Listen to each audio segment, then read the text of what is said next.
오늘 함께 보실 하나님의 말씀은 창세기 33장 1절에서 15절 말씀입니다. 창세기 33장 1절에서 15절 말씀입니다. 제가 먼저 읽겠습니다. 여러분 저와 함께 교독합니다.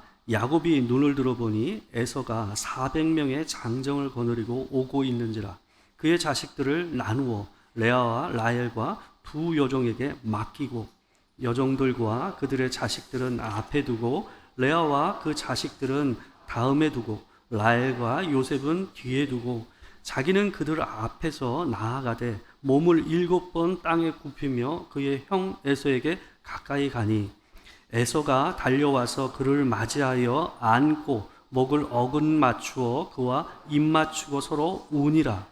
에서가 눈을 들어 여인들과 자식들을 보고 묻되 너와 함께한 이들은 누구냐? 야곱이 이르되 하나님이 주의 종에게 은혜로 주신 자식들이니이다. 그때에 여종들이 그의 자식들과 더불어 나와 절하고 레아도 그의 자식들과 더불어 나와 절하고 그 후에 요셉이 라헬과 더불어 나와 절하니 이 모든 때는 무슨 까닭이냐? 야곱이 이르되 내 주께 은혜를 입으려 함이니이다. 에서가 이르되 내 동생아 내게 있는 것이 족하니 내 소유는 내게 두라. 야곱이 이르되 그렇지 아니하니이다. 내가 형님의 눈앞에 은혜를 입어 사오면 청하건대 내 손에서 이 예물을 받으소서. 내가 형님의 얼굴을 배운즉 하나님의 얼굴을 본 것 같사오며 형님도 나를 기뻐하심이니이다. 하나님이 내게 은혜를 베푸셨고 내 소유도 족하오니 청하건대 내가 형님께 드리는 예물을 받으소서 하고 그에게 간권하며 받으니라. 에서가 이르되 우리가 떠나자 내가 너와 동행하리라.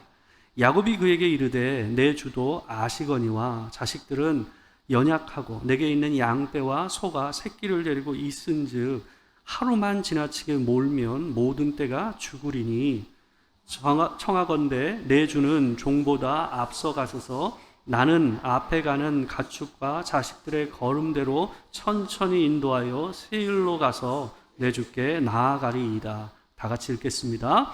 에서가 이르되 내가 내 종 몇 사람을 내게 머물게 하리라. 야곱이 이르되 어찌하여 그리하리이까? 나로 내 주께 은혜를 얻게 하소서 하매. 아멘.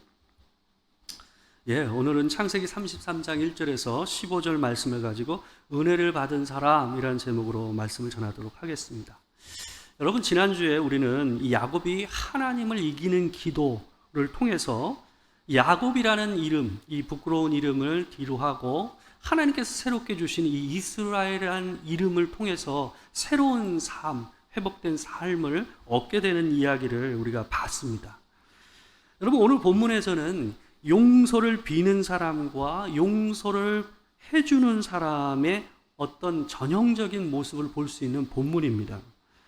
20년간 이 어려서부터 야곱과 에서가 가지고 있었던 그 둘 사이에 있었던 이 해묵은 감정이 한꺼번에 눈 녹듯이 녹아내리는 장면이 있는 곳이 바로 오늘 본문입니다.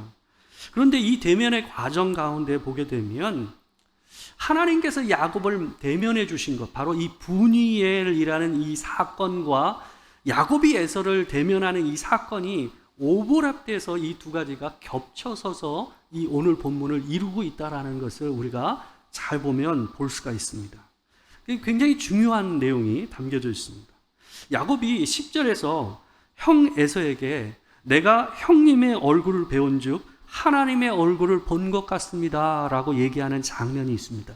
여러분 이게 그냥 하는 말이 아닙니다. 립 서비스가 아니라 이 야곱이 실제로 에서를 보면서 느끼는 감정이었어요. 하나님의 얼굴을 하나님의 얼굴을 보고 느꼈던, 하나님 앞에서 느꼈던 그 감정이 에서를 만나면서 느끼는 이 감정과 정확하게 오버랩되면서 그의 마음에 이 감격스러운 고백을 할 수밖에 없는 상황이 있었다라는 거예요. 야곱은 앞서서 하나님과의 만남을 통해서 야곱으로서 산 자신의 인생을 용서를 받게 되고 새롭게 이스라엘이라는 이름으로 살게 되는 과정을 밟게 됩니다. 여러분 그 증거가 뭡니까? 바로 이스라엘이라는 새 이름이잖아요. 이 경험을 통해서 야곱은 에서를 대면할 용기를 얻었습니다. 오늘 본문 1절과 2절을 보시게 되면 1절과 2절을 보게 되면 형을 만나기 전에 자신이 아끼는 아내와 아들들의 순으로 배열을 해서 나누는 장면이 오늘 1, 2절에 나옵니다.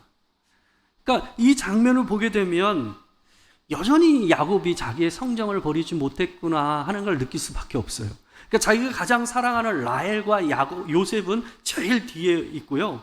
그 다음에 중간이 레아와 그 자식들, 그 다음에 제일 앞이 여종과 그 자식들이에요. 그러니까 이 말은 뭐냐 하면 혹시라도 에서가 수틀려서 자기를 치게 되면 자기가 사랑하는 아들과 이 여자 라헬이 도망갈 시간을 더 벌어주기 위해서 이렇게 한 거예요. 그러니까 참 이 모습 안에서 야곱이라는 사람이 어떤 사람인가를 분명히 보여주는 거죠. 참 어떤 면에서는 참 사람 참 변치 않는다 하는 마음을 갖다 느끼게 해주는데, 그럼에도 불구하고 한 표현이 우리에게 인상적으로 보여줍니다. 3절을 보시면 이 사람이 좀 바뀌었구나 하는 걸 느낄 수가 있어요. 3절에 보게 되면 그들 앞에 나아가되 라는 표현이 나와요. 여러분, 야곱이요 어떻게 하든 자기 형의 얼굴을 보기 싫었고 대면하는 게 두려웠던 사람 아닙니까? 그래가지고 이 사람이 하나님과 대면하는 기도하기 이전에도 뭘 했습니까? 종을 먼저 보냈잖아요. 그죠? 550마리 이상의 그 가축들을 세 떼로 나눠가지고 어떻게 했습니까? 종에게 각각 나눠서 만나게 했어요. 그 이유가 뭐였어요? 어떻게 하든 그 예물을 통해서 이 형의 마음을, 그 감정을 풀어내고자 했던 의도가 그거였잖아요. 그죠? 그랬던 사람인데 지금 제일 앞에 누가 갑니까? 자기가 가는 거예요. 그러니까 이거는 굉장히 큰 변화입니다. 제가 봤을 때는 이 에서가, 이 야곱이 하나님을 대면하는 이 사건, 분이엘이라는 이 사건을 통해서 굉장히 내면의 변화가 있었던 건 사실인 것 같습니다. 여러분, 지금 상황이 어떻습니까? 야곱은요, 지금 환도뼈가, 이 허벅지 뼈가 부러진 상황이에요. 그러니까 대부분 주석가들은 어떻게 생각하냐 하면 이 일을 통해서 이스라엘, 이 야곱이 평생을 절고 살았을 것이라고 생각을 합니다. 그러니까 이 야곱은 지금 절어요. 절면서 가고 있어요. 그 얘기는 뭘까요? 제일 앞에 서면 혹시라도 에서가 공격하면 자기가 뭐 할 수 없어요? 도망갈 수 없어요. 그리고 대적할 수 있는 힘이, 그럴 능력이 안 돼요. 근데 자기가 뭐 하는 거예요? 제일 앞으로 가서 서서 에서를 맞이하는 거예요. 이게 특별하다라는 거예요. 그러니까 이 사람이 에서를 대면할 용기가 하나님의 얼굴을 보면으로써 생긴 거죠. 여러분, 때로는 여러분 몇 날 며칠을 잠을 못 자고 번민하는 문제가 있을 때가 있어요. 근데 정말 이 문제가 어떻게 할까? 이게 정말 해결될 수 있을까 하는 이 신음을 하며 지냈던 그 문제가 막상 어느 한순간에 그냥 쓱 사라져버리고 싱겁게 끝나는 일들을 우리가 가끔가다 경험하는 경우가 있습니다. 근데 그게 지금 딱 야곱의 상황이에요. 야곱이 며칠을 잠 못 이뤘잖아요. 그죠? 그런데 분명히 그 전날도 날밤을 샜을 거란 말이에요. 그렇게 밤새서 기도하고 날이 셀 즈음에 가셨으니까 하나님께서. 그러니까 그런 가운데 에서를 맞이하는 가운데서 보게 되면 이 장면이 야곱이 왜 이렇게 근심했지 할 정도로 아주 싱겁게 이 문제가 해결되는 장면을 오늘 본문에서 우리가 보게 돼요.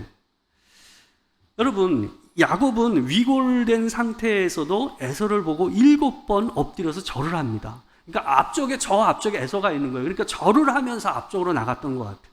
그래서 7번 절을 했어요. 근데 이 모습은요, 고대 문서에서 어떤 태도냐 하면 봉신들이 자기가 모시고 있는 왕에게 경의를 표하기 위해서 했던 게 7번 절하면서 앞으로 나아가는 모습이었다고 합니다.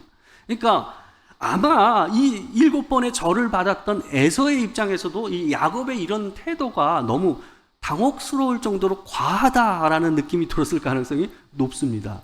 근데 그만큼 이게 야곱의 위선이라기보다는 야곱이 형에게 진심으로 사과하고 있다는 것을 보여주는 거예요. 그런 측면에서 우리가 이 본문을 봐야 되지 않을까 하는 생각이 듭니다. 야곱을 맞이하는 에서의 행동이 야곱만큼 좀 특별합니다. 보시게 되면 이 사람이 달려와서 야곱을 끌어안았다 그래요. 달려와서 야곱을 끌어안고 그의 어깨에 있는 데다 얼굴을 파묻고 울어요. 그리고 그의 입에 입을 맞추는 장면을 오늘 본문이 묘사를 하고 있습니다.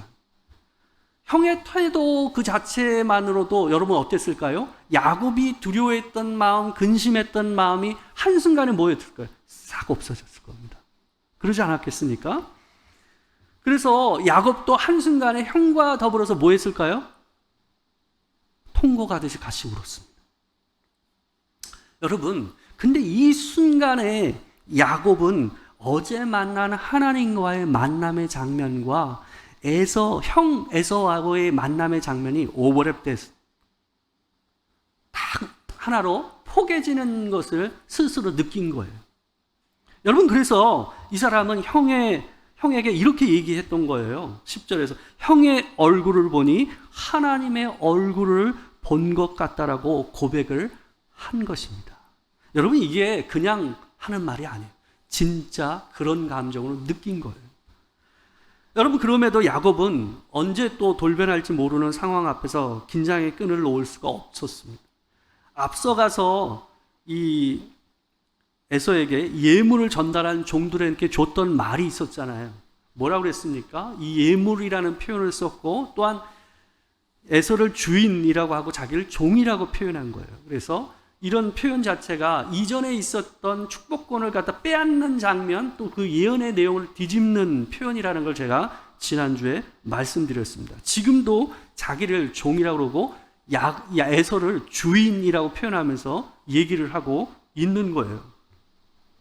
여러분, 에서는 야곱에게 두 가지 질문을 합니다.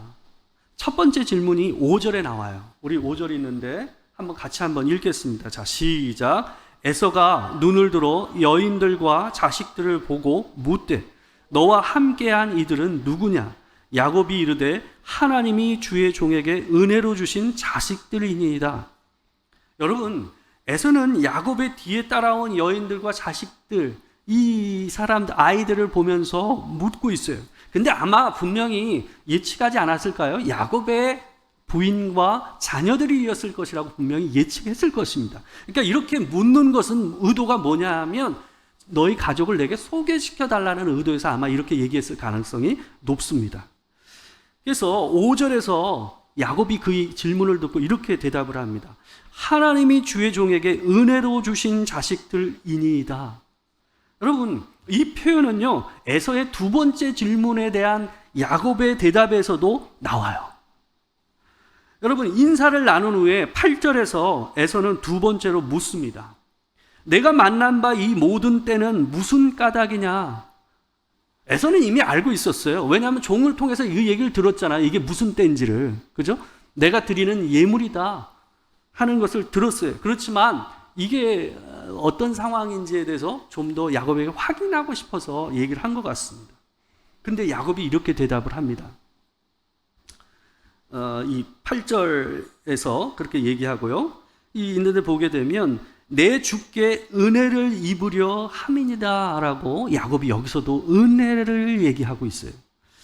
여러분, 야곱은 자신도 가축이 많으니 괜찮다고 고사하고 있는 이 에서를 강권을 해서 이 가축을 줍니다. 11절을 보시게 되면 11절 우리 같이 한번 읽어보겠습니다. 자, 시작. 하나님이 내게 은혜를 베푸셨고 내 소유도 조카오니 청하건대 내가 형님께 드리는 예물을 받으소서 하고 그에게 강권함에 받으니라. 여러분, 창세기에서요, 은혜를 주다, 은혜를 베풀다라는 말이요, 이 말이 17번이 나옵니다. 근데 그 중에서 우리가 지난주에 봤던 32장과 33장에서 3분의 1이 이 은혜를 주다라는 말이 나와요. 그러니까 그 말은 뭐냐 하면 32장과 33장에서 은혜를 주다, 은혜를 베풀다라는 이 단어가 얼마나 핵심적인 단어인지를 보여주는 겁니다. 근데 여기 보게 되면 야곱은 원래 축복에 딱 사로잡힌 사람이었어요. 여러분 아시잖아요. 이 사람이 형을 속이고 형하고 이 20년 묵은 이 캐캐 묵은 감정이 일어났던 문제도 뭐였습니까? 축복을 받는 문제였어요. 그죠? 베델에서 하나님을 처음 만났을 때도 서원 기도를 하잖아요. 근데 그 서원 기도 안에서도 보게 되면 축복이라는 단어는 나오지 않지만 기도의 내용이 전부 다 뭐하고 관계되어 있냐면 하나님께서 자기에게 주실 복과 관계되어 있는 거예요. 그러니까 하나님께서 자기를 지켜주시고 또한 먹을 것과 입을 것을 주시고 또한 고향 땅으로 안전하게 돌아오게 하시면 하는 내용이 바로 이 서원 기도에서 야곱이 했던 기도의 내용이었어요. 여러분, 그리고 지난 밤에 32장에 나오는 지난 밤에 하나님과 기도하면서 씨름했던 장면에서도 야곱이 했던 기도의 내용이 뭐였습니까? 하나님께 이렇게 얘기했어요. 당신이 나에게 축복하지 않으면 내가 보내드리지 않겠다. 기억하시죠? 그러니까 여러분, 이때까지만 하더라도 야곱은 하나님만 만나면 뭐 얘기했어요? 복이었어요. 사람과의 관계에서도 뭐였어요? 복이었어요. 축복의 문제였어요.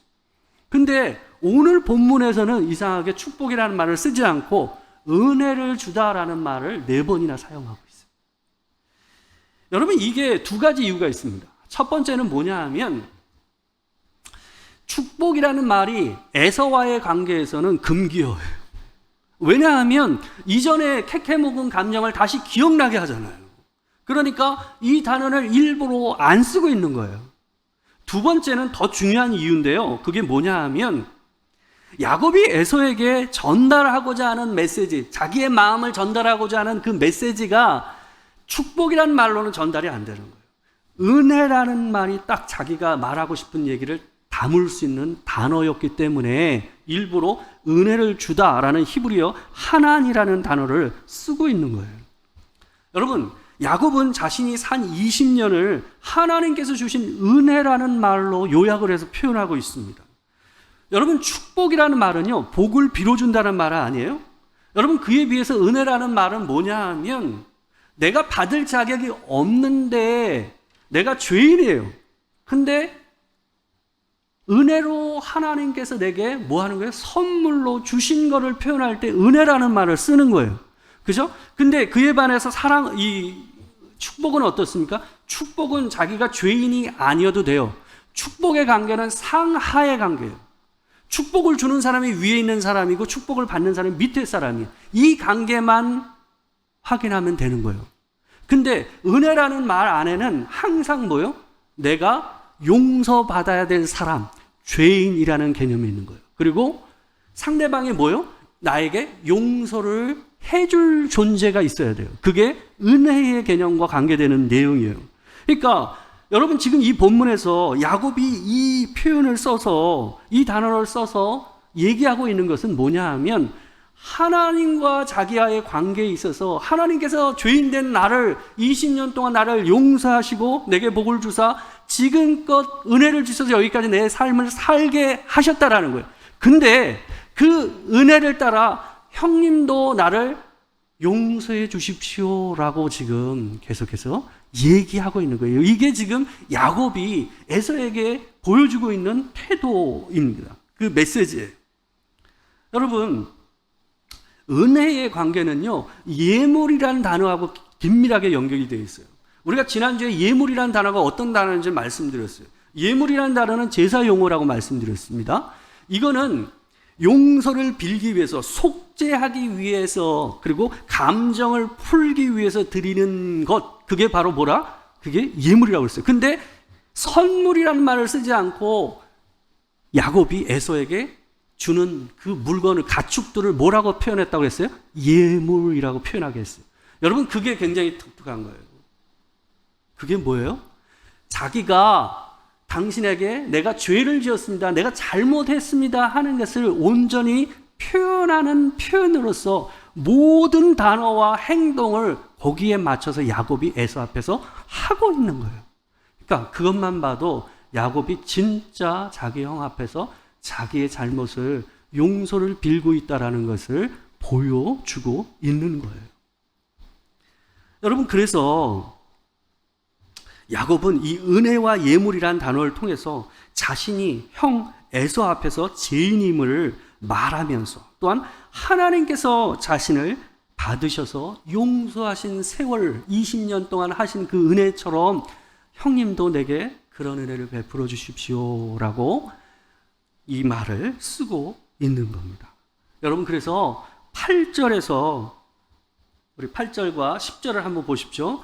8절에서 뭐라고 표현이 나옵니까? 내 주께 은혜를 입으려 함이니이다. 그리고 10절에서는 또 뭐라 그럽니까? 내가 형님의 눈앞에 은혜를 입었사오면 청하건대 내 손에서 이 예물을 받으소서. 여러분, 이게 이런 관계에서 쓰고 있는 표현인 거예요. 여러분, 야곱은 자신이 하나님께 받은 이 사죄의 은혜를 에서에게도 받기를 원한다라고 얘기하고 있는 겁니다. 이미 서로 얼싸안고 눈물 흘리며 이 모든 제스처를 에서가 보여줌으로써 뭘 했습니까? 행동으로 이미 내가 너를 용서해, 내가 너를 용서했어 라고 보여준 거예요. 그죠? 그렇지만 야곱은 더 명확하게 어떤 예식을 통해서 이 예물을 받아주시는 그 행동을 통해서 온전히 우리 둘의 관계에 있었던 이 죄의 문제, 내가 당신에게 한 이 못된 것을 씻어달라라고, 용서해달라고 얘기를 하고 있는 거예요. 여러분, 그래서 오늘 본문에 보게 되면 받으소서라는 이 표현들이 여러 번 나옵니다. 근데 이 말이 무슨 말이냐면 이것도 제사 용어예요. 연락하다. 여러분, 제사를 연락한다는 표현을 쓰잖아요. 그죠? 연락하다라는 표현이 바로 이 받으소서라는 표현, 히브리어 표현하고 동일한 겁니다. 그래서 에서가 그 예물을 받아주는 그 행위 자체가 뭐예요? 내 예물을 연락하는, 하나님께서 예물을 받으셔서 나를 용서하시고 연락해 주시는 그 은혜와 동일한 걸로 지금 야곱이 표현하고 있는 겁니다. 여러분, 하나님께서 제사의 예물을 받으시는 것은 그 예물을 받으시는 것이 아니라 뭘 받으시는 겁니까? 그 예물을 드리는 그 사람을 받으시는 거죠. 그죠? 그래서 이 예물을 통해서 뭐 하는 겁니까? 에서가 이 예물을 받는 행위가 곧 자기를 받아주는 행위로 이해하는 겁니다. 그래서 야곱은 강권해서라도, 아주 강권한다는 게 굉장히 강한 의미입니다. 강권해서라도 형한테 이것을 떠넘긴 겁니다. 그래서 그 마음을 알기 때문에 에서가 그것을 받아주는 장면이 오늘 본문 가운데 있습니다. 여러분, 이 장면에서 우리는 한 가지 중요한 부분을 생각하게 합니다. 여러분, 보통 사람들이 다른 사람들을 용서하는 것은 자기의 성정 따라 조금 다릅니다. 본래 어떤 사람은 좀 더 온유하고 겸손한 사람이 있어요. 용서는 겸손의 기초에 있어요. 자기 또한 연약한 사람이라는 걸 인정하는 것이 없어서는 용서하기가 어려워요. 그렇지 않습니까? 나는 낫다라는 생각에서는 용서가 안 돼요. 나도 그럴 수 있어 라는 생각이 있어야 용서가 되거든요. 그죠? 그러니까 성정을 따라서 보면 온유하고 겸손한 사람이 되게 남을 용서하기가 쉽습니다. 그에 반해서 싫고 좋고가 너무 분명하고 또 사람이 금방 좋았다 싫었다 하는 감정이 큰 사람들이 있어요. 그런 감정이 있어서는 사람을 용서하기가 쉽지가 않죠. 근데 여러분, 오늘 본문에 나오는 것은 이런 사람의 성정을 따라 사람을 용서하고 용서를 비는 문제가 아니에요. 이건 뭐냐 하면 오늘 본문에 나오는 용서는요, 은혜하고 관계되는 거예요. 하나님께서 우리를 용서하시는 그 은혜, 하나님께서 우리의 죄인됨을 씻기시고 우리를 끌어안으시고, 에서가 야곱을 끌어안듯이 끌어안으시고 용서해주고 받아주시는, 있는 그대로 그냥 받아주시는, 에서가 야곱한테 너 그때 왜 그랬어? 이렇게 안 했잖아요. 하나님께서 우리를 그렇게 받아주시는 거거든요. 그런 관계에서 나오는 용서예요. 이거는 사람됨과 관계된 게 아니라 은혜하고 관계돼요. 여러분, 우리가 하나님 앞에서 하나님께 받은 그 은혜를 얼마나 많이 인식하고 깨닫느냐에 따라서 두 가지가 달라져요. 첫 번째는 뭐냐 하면 미안합니다라는 말을 할 줄 알게 돼요. 용서를 비는 마음입니다. 여러분, 야곱이 철저하게 형 에서에게 과거에 자기가 저질렀던 사과, 여러분 이 사과의 내용을 보세요. 얼마나 철저하게 순전하게 이 자기 형 앞에서 보여줍니까? 너무 과하다, 오바스럽다 하는 생각이 들 정도로 이 사람이 뭐합니까? 낮아지잖아요. 여러분, 저는 사람에게 용서를 빌고 내가 잘못했다라고 인정하는 것이 자기 성정하고도 관계되어 있지만 그리스도인에게는 뭐하고 관계되어 있냐면 하나님 앞에서 자기가 받은 은혜를 기억하는 것, 내가 하나님 앞에 얼마나 큰 죄인인가 하는 것을 인식하는 데서 출발한다고 저는 생각합니다. 두 번째는 뭐냐 하면 남을 용서하는 거예요. 용서를 비는 마음과 남을 용서하는 것이 이게 폭이 뭐에서 달라지냐면 내가 하나님께 받은 은혜를 기억하고 그것을 느끼는 것에 따라서 뭐 하는 거예요? 달라진다고요. 이상하게 죽었다 깨나도 미안하다는 말을 못하는 사람들이 있어요. 그게 얼마나 교만한 건지, 그게 얼마나 못된 습성인지를 잘 모르는 거예요. 근데 여러분, 하나님을 믿는 자에게는 이 두 가지가 드러나야 돼요. 은혜를 받은 자라고 한다면 이 두 가지가 일어나지 않는다면 우리를 돌아봐야 돼요. 여러분, 그래서 신약 성경에서 예수님께서도 비유로 얘기를 하셨잖아요. 1만 달란트 빚진 자와 100데나리온 이 빚을 돈을 빌려준 사람의 이야기가 있잖아요. 여러분, 거기 있는데 보게 되면 이 마태복음 23장 이하에 있는데요. 그 본문에서 어떤 얘기가 있냐면 한 왕이 1만 달란트 빚진 사람, 이건 그 당시에 애굽 1년치 통화량보다 큰 양입니다. 엄청난 돈이죠. 있을 수 없는 빚이에요, 개인으로서. 근데 그 빚을 뭐예요? 네가 갚을 수 없으니 내가 탕감해 주겠다 해요. 근데 아주 기가 막힌 게, 이 비유의 내용이 기가 막힌 게요, 이 사람이 그 탕감을 받고 나가면서 누구를 만나냐면 자기에게 빚진 사람을 만나요. 몇 데나리온? 100데나리온. 멱살을 잡습니다. 돈 갚으라고. 돈이 없다 그러니까 어떻게 합니까? 치고 때리고 그 다음에 옥에 가둬버립니다. 근데 이 소리가 왕에게 전달돼요. 그래서 임금이 불러서 얘기하는 내용이 있습니다. 우리 같이 한번 읽어보겠습니다. 마태복음 18장 32절에서 35절 말씀입니다. 같이 한번 읽겠습니다. 자, 시작. 이에 주인이 그를 불러다가 말하되 악한 종아, 내가 빌기에 내가 내 빚을 전부 탕감하여 주었거늘 내가 너를 불쌍히 여김과 같이 너도 내 동료를 불쌍히 여김이 마땅하지 아니하냐 하고 주인이 노하여 그 빚을 다 갚도록 그를 옥졸들에게 넘기니라. 너희가 각각 마음으로부터 형제를 용서하지 아니하면 나의 하늘 아버지께서도 너희에게 이와 같이 하시리라. 여러분, 하나님께서 우리를 용서하시면서 그 용서가 서로에게 흘러가기를 하나님께서는 바라시고 이 일을 하신 거예요. 예수 그리스도를 보내셔서 우리를 구원하시는 그 구원의 은혜를 베푸신 이유가 뭐예요? 그냥 용서해 줄게 여기서 끝나는 것이 아니라 새롭게 사죄하는 마음을 갖고 새롭게 서로를 용서할 수 있는 공동체로 세워지길. 그게 뭐예요? 그게 교회예요. 그게 교회예요. 여러분, 제가 이전에 섬겼던 교회에 한 장로님이 계셨는데 이분이 우리나라 로펌 중에서 2, 3위 하는 큰 로펌의 대표 변호사를 했던 분이에요. 근데 그 장로님이 저한테 뭐라고 그러시냐면 이 얘기를 하시더라고요. 변호사들이 가장 수임하기 싫어하는 데가 있다. 거기가 바로 교회다라고 얘기하시더라고요. 왜 그러냐고 물어봤더니 이분이 저한테 하시는 말씀이 교회끼리 성도끼리 싸우면 협의가 안 된대. 합의가 안 된대. 서로 옳다고 그러니까 싸움이 조정이 안 된대요.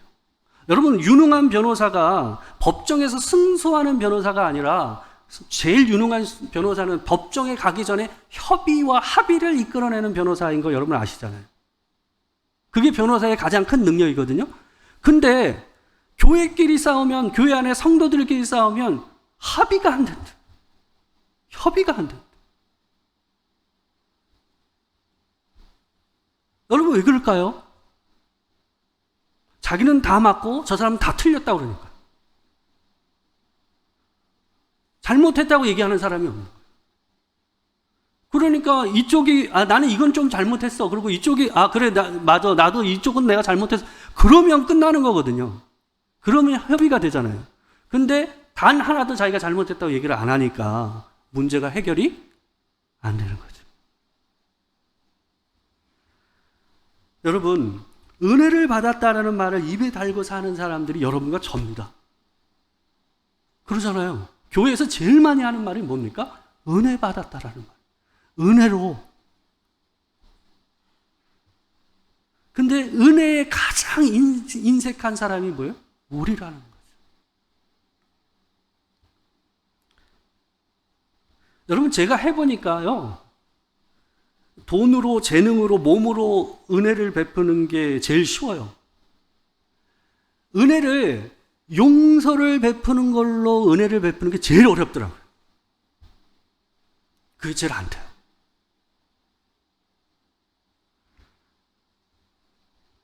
여러분, 내가 하나님 앞에서 어떤 은혜를 받았는지를 기억하고 되새기는 것이 내가 그리스도인다우게 잘못했을 때 미안하다고 하고, 그리고 누가 나한테 사과했을 때 그래 괜찮아 나도 그랬어 라고 할 수 있는 사람이 되는 거예요.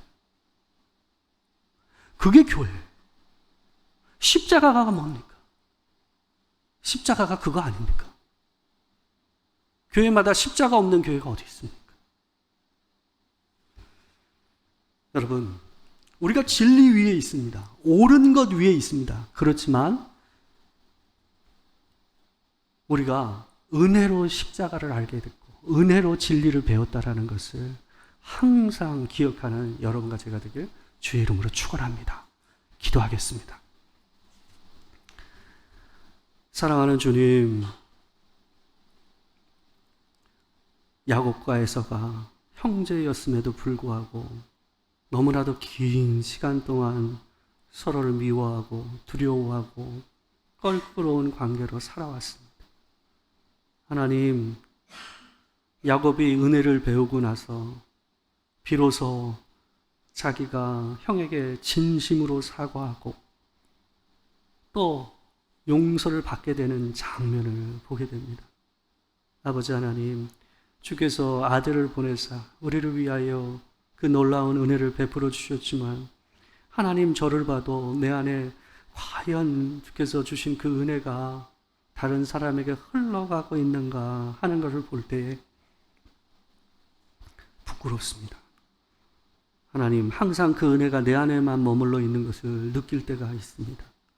주여, 내 주변에 있는 사람들 앞에서 나의 잘못과 연약함을 시인할 줄 알고 또 때로 나에게 잘못한 사람이 사과할 때 또 기꺼운 마음으로 용서할 수 있는 마음을 하나님 우리에게 허락하여 주시옵소서. 지금 우리 주 예수 그리스도의 은혜와 아버지 하나님의 크신 사랑과 성령의 교통하심이 참으로 은혜 받은 자로서 은혜를 베풀 줄 아는 자가 되기를 소망하는 이 자리에 있는 모든 성도들과 도토리교회 성도들 위해 지금으로부터 영원토록 함께 하시기를 축원하옵나이다. 아멘.